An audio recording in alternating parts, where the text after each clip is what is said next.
Hi, everyone. My name's Klara Redford. I am an educator in a large school board in Southern Ontario, and I have been an early years educator for the better part of 15 plus years. Michelle and I co-authored a chapter in this wonderful book, and our chapter is called Reflective Inquiry on Early Years Pedagogy, Distance Learning and Teaching in the Post-COVID-19 Era. Michelle, do you want to tell us a bit about you and how this chapter came to be? Thanks, Klara. My name is Michelle McKay. I'm also an early years educator in a public school board in Southern Ontario. I'm also a PhD candidate at OISE at the University of Toronto. And Klara and I came together to write this chapter and document our experience as early years educators who were impacted by the initial school shutdown and transition to online learning as a result of the COVID-19 pandemic. We wanted to document our experience transitioning a play-based program online while honoring our early years pedagogy and practices.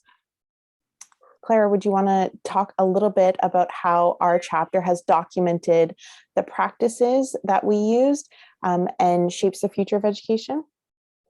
Sure, thanks, Michelle.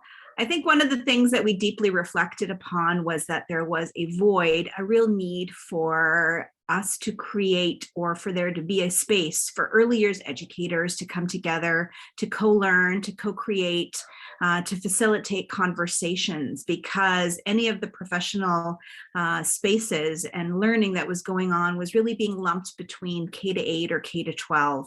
So Michelle and I really worked to develop and facilitate professional learning through the Ministry of Education and other organizations across Ontario, where we gave opportunities for early years educators to come together to really sit in a space to learn together and to problem solve together and to really understand the challenges and also joyful opportunities that there were in pivoting to remote learning for our 3, 4, and 5-year-olds.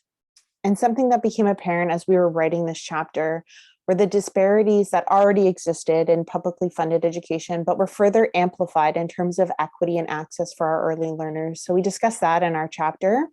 And we also focus on centering the voices of educators in practice and rethinking or reframing that relationship between who generates and creates knowledge during these unprecedented times in terms of the academy and researchers versus those in practice. We hope you enjoyed the chapter and love to stay connected with other early years educators. So please reach out. Thank you.